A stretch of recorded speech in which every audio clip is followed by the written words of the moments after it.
Moin Moin, hallo und herzlich willkommen zu einem neuen Video hier auf meinem Kanal. Heute gibt es hier eine Runde Shakes and Fidget. Der Hellevator ist nun offiziell eröffnet und jetzt ab 16 Uhr könnt ihr auch weltweit dort beitreten. Gestern bereits auf F9 ist er ja schon um 16 Uhr gestartet und ja, natürlich habe ich auch dieses Mal wieder für euch einen Hellevator-Code am Start, und zwar lautet dieser Dorza-W7H3. Ja, den könnt ihr natürlich wie immer zu jedem Hellevator auch wieder einlösen ab Stufe 10 und ihr müsst dem Hellevator einmal beigetreten sein. Ab dann geht das erst. Dieser Code gibt euch 25 Hellevator-Tickets, eine Potion of Life, also einen Flügeltrank, und 100 Treibsanduhren. Oder, nee, nicht Treibsand, 100 Sanduhren. Ja, 100 Sanduhren gibt euch das Ganze. Ja, also 25 Codes oder 25 Hellevator-Tickets, so ein Flügeltrank und 100 Sanduhren für euch auf jeden Fall. Den könnt ihr wie immer einlösen.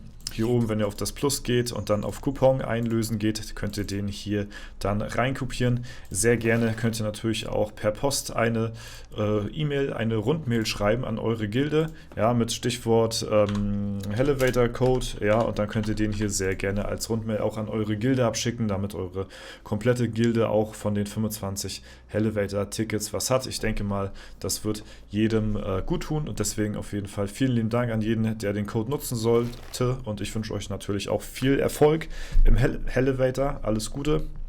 Und ja, genau, so sieht das Ganze aus. Wir sind hier auf EU19. Wir hatten ja letztes Mal gesagt, dass wir hier bald Schluss machen werden auf dem Server. Vorher wollte ich nochmal ein bisschen pushen von den Leveln her. Wir haben es jetzt durch das Seelen-Event geschafft, den Gladi auf 11 zu ziehen. Ich werde den jetzt hier auch demnächst bald auf 12 dann hochziehen, wenn das Herz der Finsternis soweit ausgebaut ist, und dann werde ich den Gladi gleich hinterher auf 12 hochziehen, damit unsere Chancen noch besser sind. Allerdings haben wir ihn schon jetzt, glaube ich, zum Seelen-Event 1-2 Mal skippen können, weil wir so viele Seelen bekommen haben. Und das hat natürlich die Chance bei uns in den Dungeons ein bisschen erhöht. Und ich hatte mal jetzt ein bisschen eingelesen gehabt, meinen Char, wie momentan so die Prozentchancen wieder aussehen. Und ja, letztes Mal, als wir hier reingeschaut haben, waren die Gegner fast alle nicht möglich gewesen.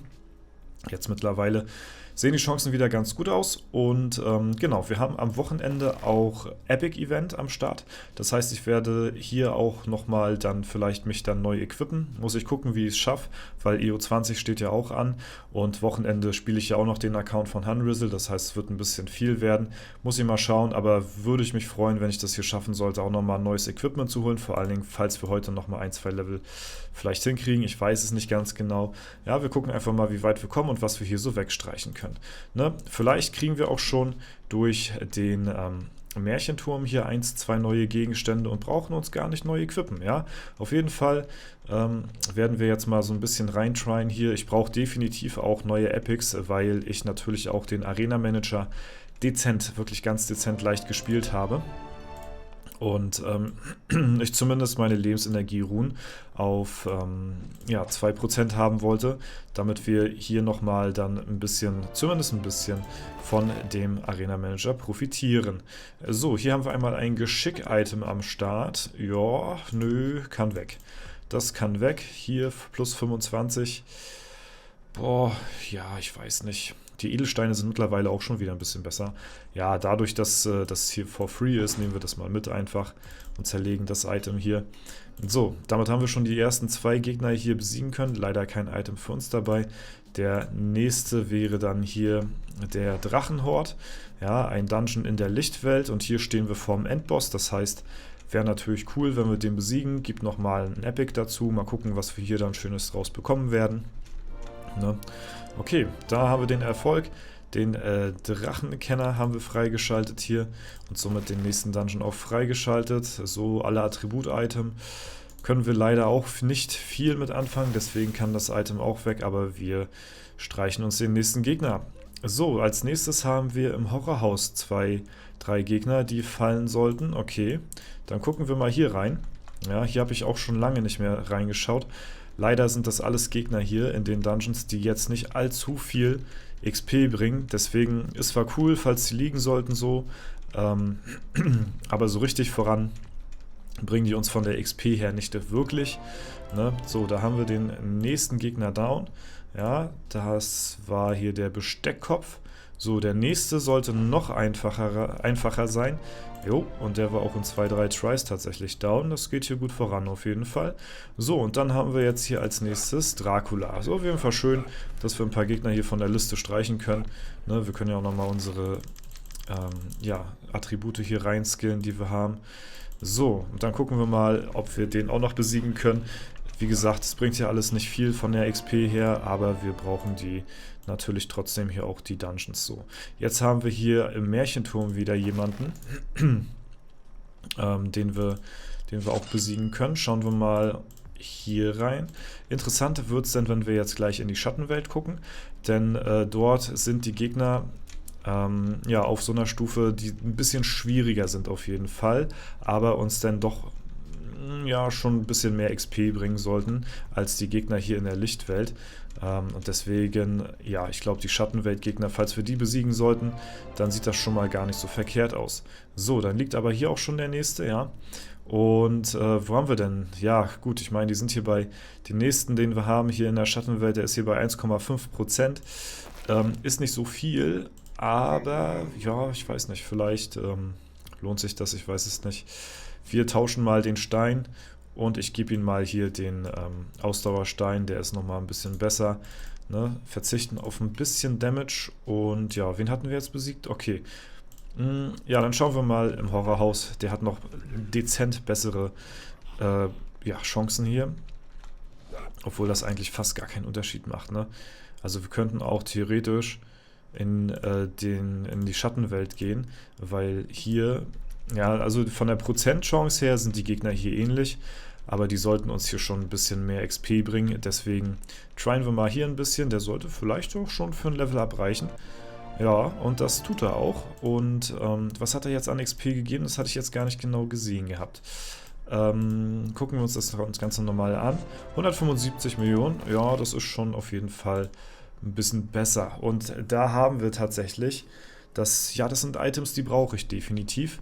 Denn wir haben hier Runen drauf und die Runen, die möchte ich tauschen mit den Lebensenergie-Runen, die ich finde. Ja, und deswegen ja, holen wir mal hier den Stein raus. So. Das ist sehr gut, da brauchen wir dann nicht großartig blättern. Holen uns hier nochmal die Ressourcen wieder so zurück. Zack. Und hatten wir hier noch irgendeine Verzauberung drauf? Von der Hexe irgendwie. Verzauberung, fehlt noch irgendwas? Nö, ne? Hier noch bei den Begleitern irgendwo? Nö, nix weiter. Ja, sehr schön. Dann brauchen wir als nächstes nur noch ein Item, wo wir nochmal Lebensenergie mit draufjagen. Ich weiß nicht. Ich glaube noch nicht, dass ich hier irgendwelche 2%igen Runen finde. Wir können auch mal gucken, was die Waffen jetzt mittlerweile bringen. Habe ich auch schon lange nicht mehr nachgeschaut gehabt. Wir müssen auf jeden Fall auf die Suche nach einem Herzchen gehen. Da haben wir dann nämlich dementsprechend Leben drauf. Was haben wir hier? 3%, 4%. Okay, sind 2% mehr auf jeden Fall. Ist die Frage, lohnt sich das? Ne? Jetzt diese 2,5 Millionen Gold auszugeben. Wir gucken nochmal ein bisschen weiter. Hier haben wir Leben. Ja, guck mal, hier haben wir schon 2%. Die nehmen wir mit. Damit kommen wir auf die insgesamt 15%, die wir brauchen auch für dass wir halt ans Maximum rangehen. So, dann tauschen wir die Runen einmal hier. Zack, das ist immer ein sehr teurer Prozess. Zerlegen das Item und dann haben wir jetzt hier schon insgesamt 4%. Ja, hier haben wir 2 1%ige Runen und hier 2%. Ist gut, brauche ich auch nicht viel weiter dann im Arena Manager, weil ja, wenn ich hier noch das restliche Equipment, dann komme ich auf die 15% Max und dann ja, ist das, denke ich mal, in Ordnung. Ich gucke nochmal ganz kurz nach einer Waffe vielleicht. Was haben wir hier? 4%, 1,8. Ja, lohnt sich das? Wir packen es mal einfach ein. Ja, wir holen uns das Ganze mal, tauschen hier die Runen. Dann haben wir hier nochmal 2% mehr Waffenschaden. War das worth? Keine Ahnung. Ich weiß es nicht. Aber auf jeden Fall nehmen wir jede Verbesserung mit. Okay, wen haben wir jetzt besiegt? Den zweiten Gegner in der Schattenwelt, ne? Diesen Skelettkämpfer. Jetzt stehen wir hier vor dem Monsterhasen. Ist das der hier? Grauenvoller Monsterhase? Ich weiß nicht, ob das hier so hundertprozentig so stimmt. Aber es ist auf jeden Fall die 3 von 10. So, den haben wir aber down. Ne, damit sind wir schon mal ein bisschen weiter als gedacht, auf jeden Fall. Oh, oh, oh, oh, oh, oh. Okay, der lag jetzt aber auch noch hier sehr, sehr gut. Das hätte ich nicht gedacht, der lag relativ schnell. Hier haben wir das nächste Item. Und ja, da können wir eigentlich direkt weitermachen. Plus 31. Holen wir uns den Stein wieder. Das ist schön, dann brauche ich nicht auf Epics Event warten. Das ist ganz nice. Gucken, dass wir das Ding nochmal verstärkt kriegen. Hier auf die 7 haben wir das auch gleich alle Ressourcen rauf. Metall habe ich leider sehr wenig. Und ja, das nächste, was wir jetzt machen, ist nach einer Lebensenergie-Rune suchen.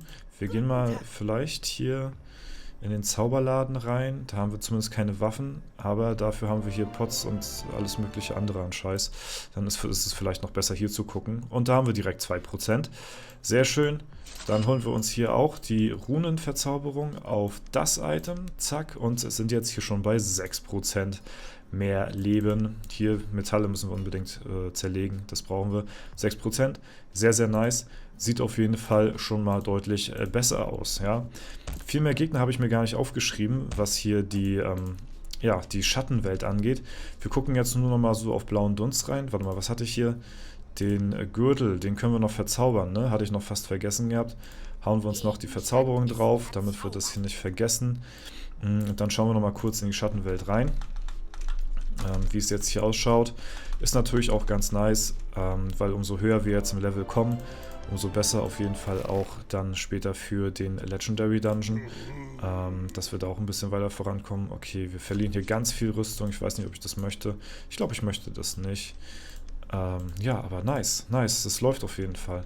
Hätte ich nicht gedacht, dass wir jetzt hier doch noch ein bisschen weiterkommen, auf jeden Fall in der Schattenwelt, aber es sieht ganz gut aus. Und ja, vielleicht gucken wir noch mal kurz in die Lichtwelt rein. Vielleicht will er aber noch mal kurz fallen hier. Ich hatte auf jeden Fall gesehen, dass wir in der Lichtwelt hier auch gegen die Tesi auch eine 1%ige Chance haben. Die anderen geben hier leider nicht viel XP aus dem Horrorhaus. Wir können mal versuchen. Vielleicht liegt die Tesi. Eine 1%ige Chance. Gucken wir uns das mal an. Ist natürlich... Oh mein Gott. Oh mein Gott. Okay, das ist krass. Das gucken wir uns mal im Schnelldurchlauf mal an. Okay, nice. Okay, die haben fett gekrittet. Und 300 Millionen. Oh mein Gott. Okay, das ist heftig. Das hätte ich nicht gedacht. Das Item ist leider nicht so gut. Hätten wir jetzt noch einen 3-Stat Hut bekommen hier, wäre natürlich noch geiler gewesen. Dann hätten wir noch mehr Lebensenergie stacken können. Holy shit. Ja, dann haben wir den tatsächlich auch mit einer 1%igen. Ich weiß nicht mehr, ob das jetzt auch 1%ig ist, weil wir haben jetzt natürlich auch mehr Leben und mehr Schaden durch die Rune, ne, die Runen, die wir jetzt gewechselt haben, so. Ne? Aber ansonsten ist das alles hier aktuell eingelesen. Ja, der wird, glaube ich, nix. Den lassen wir dann erstmal nochmal ruhen. Wo wir nochmal reinschauen können, ist hier in der Schattenwelt nochmal kurz. Ne? Und dann muss ich mal gucken beim nächsten Fest der Festung-Event. Vielleicht kriegen wir neue Edelsteine, weil ich glaube, die jetzigen sind dann auch nochmal ein bisschen besser. Auf jeden Fall. Aber wir kriegen hier noch mehr Items und noch mehr Items, ja. Was tatsächlich ganz schön ist. Hier machen wir mal eine Steingewinnung. Ja, weil hier verlieren wir nicht allzu viel Rüstung. Es geht noch einigermaßen. Dafür haben wir aber ganz okay Stat-Punkte gewonnen. Ey, und wir pushen einfach weiter, ja. Und das Beste ist, der Gladiator ist finanzierbar, 295, ja, Intelligenz-Item. Okay, das haben wir leider schon. Da haben wir leider schon eine Rune drauf, aber hier können wir wechseln. Und dann holen wir uns hier nochmal kurz den Stein wieder. So, ja, der Gladi ist im Ausbau und das ist ganz, beziehungsweise wenn das Herz fertig ist, machen wir direkt den Gladi auf 12 und dann stehen die Chancen nochmal besser hier in den Dungeons und ja, die stehen ja so schon gar nicht so verkehrt, ne? Also hätte ich nicht gedacht, dass es hier dann doch einigermaßen flüssig läuft, aber ich denke mal, das hat jetzt das Wochenende ganz gut reingehauen. Dadurch, dass wir den Gladi noch 2 Stufen verbessern konnten, war das definitiv ganz nice. Und hier, Mensch, okay, wir brauchen gar kein, also wir brauchen echt kein Epic-Event. Wir kriegen hier schon alle Items, was natürlich mich extrem freut. So, das können wir nur auf 6 Mal verbessern. Ja, die Ressourcen gehen zur Neige, aber ist okay. Ist definitiv trotzdem ein guter Tausch gewesen, dadurch, dass wir jetzt auch nochmal eine Rune drauf kriegen. Was wir machen, ist die Verbesserung, Gold von Spielern erhalten und jetzt machen wir dasselbe nochmal. Ja, wir gehen in den Shop rein, 2%. Ja, wir nehmen hier Ja, Ach komm, wir geben mal das Gold aus hier an der Stelle. Wir müssen schon genug Pilze hier büßen, so für das, was wir hier vorhaben und sind jetzt auf 8% mittlerweile schon. Sehr schön, das läuft wie ein Länderspiel hier, wirklich. Sehr, sehr nice. Und sind fast hier schon durch mit dem nächsten Dungeon hier. Ne? Wir müssen jetzt als nächstes in die Edelsteinmine gehen, um hier die nächsten Dungeons freizuschalten. Aber es geht hier auch noch immer weiter. Es geht immer weiter. Das ist, hätte ich nicht gedacht. Das ist tatsächlich sehr, sehr gut, ja. Hier machen wir das gleiche nochmal. So, zack. Ja, ein teurer Prozess auf jeden Fall. Aber das ist unglaublich, ne? Also die Runen, ich glaube, die scheppern schon ganz gut rein. Also das macht sich schon echt bemerkbar hier auf jeden Fall. So, ne, wenn wir da jetzt 15% stacken sollten, dann sieht das echt ganz gut aus schon mittlerweile. Also es macht sich schon gut bemerkbar, ne? Die 8%, die wir jetzt hier drauf haben, das ist wirklich schon, das hätte ich nicht gedacht. Das macht sich definitiv bemerkbar. Ne? Aber okay, ich glaube, ich würde ihn nochmal versuchen. Ansonsten, ja, versuchen wir es halt eben am Wochenende so ein bisschen uns noch die restlichen epischen Items zu holen. Ne? Haben ja jetzt nochmal ein paar Stufen hier dazu gewonnen, konnten uns schon ein paar Epics sichern. Also wir brauchen hier nicht mehr allzu viel investieren heute, beziehungsweise die Woche. Und ja, sind dann hier auf jeden Fall auch am Wochenende schneller durch, weil unser Hauptfokus auf einem anderen Char liegt, jetzt auf EU20 erstmal das Wochenende. Ne? Okay, aber hier wird es auch jetzt relativ mühselig. Hier sieht es jetzt erstmal nicht so aus, als ob wir jetzt hier großartig weiterkommen. Hier in der Lichtwelt, da waren die Gegner noch ein bisschen höher von den Prozentchancen her. Aber ja, die XP ist hier dafür halt eben ein bisschen niedriger auf jeden Fall. Ne? Aber gut, ich glaube, ja, okay, der lag jetzt noch auf ganz schnelle Welle. Vielleicht noch den nächsten noch mit hinterherhauen. Damit haben wir den hier auch noch besiegen können. Ja, und haben nochmal hier auf jeden Fall einiges von der Liste heute gestrichen hier. Und zwar deutlich mehr, als ich mir hier auf diese Liste aufgeschrieben hatte. Deswegen ziemlich nice. Aber ich denke mal, für heute war es das erstmal soweit einen guten kleinen Push hingelegt auf schnelle Welle.